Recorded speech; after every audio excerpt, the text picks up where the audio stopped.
नमस्कार. न्यूज 18 लोकमत विशेषमध्ये मी विशाल पाटील आपल्या सगळ्यांचं स्वागत करतो. संपूर्ण दिवसभरातील महत्त्वाच्या आणि विशेष घडामोडी आता पुढील तासभर आपण सविस्तर पाहणार आहोत.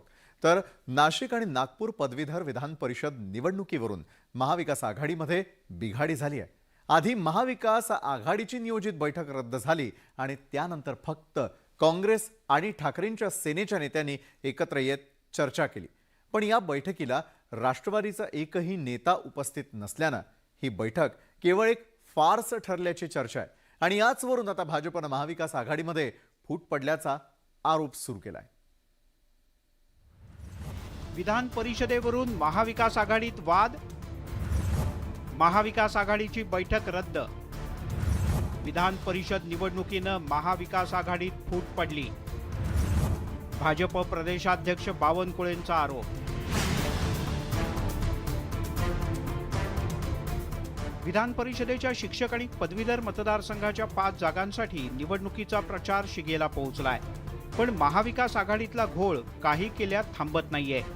त्या उलट नाशिक आणि नागपुरातला गोंधळ संपण्याच्या ऐवजी वाढत असल्याचं चित्र आहे. बुधवारी आयोजित महाविकास आघाडीची बैठक याच गोंधळामुळे रद्द झाली. भाजपला नाशिकमध्ये उमेदवार पण भेटू शकला नाही. भाजपची अवस्था काय ते पण याच्यातून स्पष्ट झालेली आहे आणि म्हणून आमची एक रणनीती आहे. थोडंसं आज उद्या आम्ही थोडंसं लेट मुद्दा म्हणून करतोय की आमची त्याच्यातली एक रणनीती आहे आणि त्याच्यामुळे आम्ही लेट होतो. की खऱ्या अर्थानं भाजपची जी खेळी होती, जी दुसऱ्याची घरं तोडण्याची, त्याच्यात भाजपच स्वतः फसली. त्याला साधा उमेदवार पण देता आला नाही. खरं तर नाशिकमध्ये कोणत्या उमेदवाराला पाठिंबा द्यायचा हे काँग्रेस राष्ट्रवादीनं अद्यापही स्पष्ट केलेलं नाही. या उलट महाविकास आघाडीत असलेल्या कपिल पाटील यांच्या शिक्षक भारती संघटनेनं सत्यजित तांबे यांना पाठिंबा दिलाय. तिकडे नागपूर शिक्षक मतदारसंघात काँग्रेसमध्येच 2 गट पडल्याचं दिसलं. हा सगळा घोळ सुरू असल्यानं भाजपनं महाविकास आघाडीवर टीकेची झोड उठवली आहे. विधान परिषद निवडणुकीनं महाविकास आघाडीत फूट पडल्याचा आरोप भाजपनं केलाय. नाशिकमध्ये सुधीर तांबेजींनी एबी फॉर्मच घेतला नाही.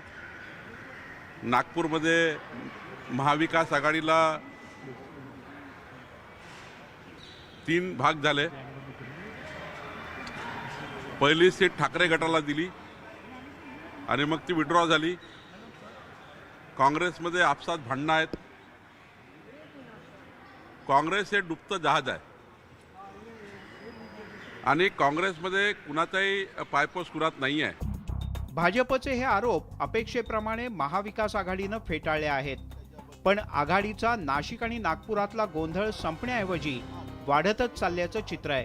पण असं असलं तरी महाविकास आघाडीचे नेते मात्र सगळं काही आलबेल असल्याचं दाखवतायत.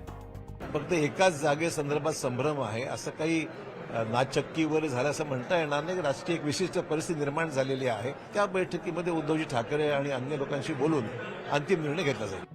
विधान परिषदेच्या 5 जागांसाठी 30 जानेवारीला मतदान होणार आहे. त्या दृष्टीनं महाविकास आघाडी वगळता इतर उमेदवारांनी मात्र जोरदार प्रचार सुरू केलाय. पण महाविकास आघाडीचा नाशिक आणि नागपूरचा उमेदवारच निश्चित होत नसल्यानं महाविकास आघाडी पिछाडीवर पडल्याचं दिसतंय. आता या दोन्ही मतदारसंघातल्या उमेदवारांचा घोळ संपतो का वाढतो हे पाहणं महत्त्वाचं आहे. Bureau report, news 18 Lokmat. Satyajit तांबेंनी आता काँग्रेस सोबत अंतर राखायला सुरुवात केलेली आहे आणि याची सुरुवात त्यांच्या ट्विटर डीपी आणि बायोमधून पाहायला मिळते.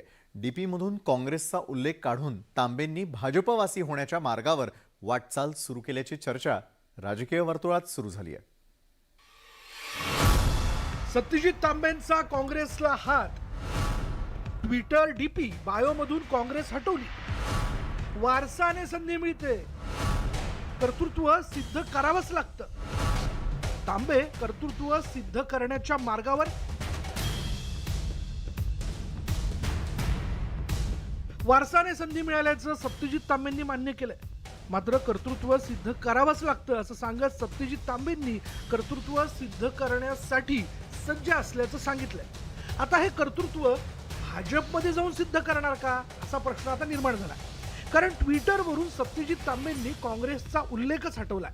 महाराष्ट्राला महान राष्ट्र म्हणून बघू इच्छिणारा एक युवक अशी ओळख ठसवण्याचा प्रयत्न सत्यजित तांबेंनी केलाय. पक्षाकडून कारवाईची शक्यता असल्यानं सत्यजित तांबेंनी आत्तापासूनच काँग्रेससोबत फारकत घेण्याचे संकेत दिले. मात्र काँग्रेस प्रदेशाध्यक्ष नाना पटोलेंनी या प्रकरणी अधिक भाष्य करण्यास नकार दिला.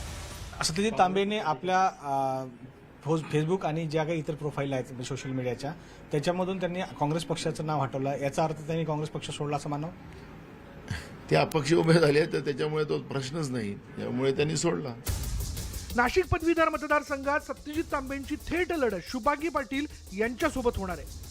शुभांगी पाटील यांना शिवसेना ठाकरे गटानं पाठिंबा दिल्यानं नाशिकमध्ये तुल्यबळ लढत होण्याची शक्यता वर्तवली जाते.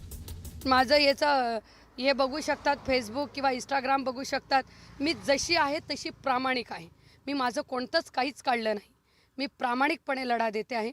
म्हणून कोणी किती अप्रामाणिक असावं, किती असत्याच्या बाजूने चालावं हे ज्याचा त्याचा प्रश्न आहे, माझा नाही. नाशिक पदवीधर मतदारसंघाच्या निवडणुकीसाठी काँग्रेसनं सुधीर तांबे यांना एबी फॉर्म देऊनही त्यांनी वेळेवर अर्ज दाखल केला नाही. तर मुलगा सत्यजित तांबेनं अपक्ष उमेदवारी दाखल केल्यानं पक्षानं सुधीर तांबेंना निलंबित केलं.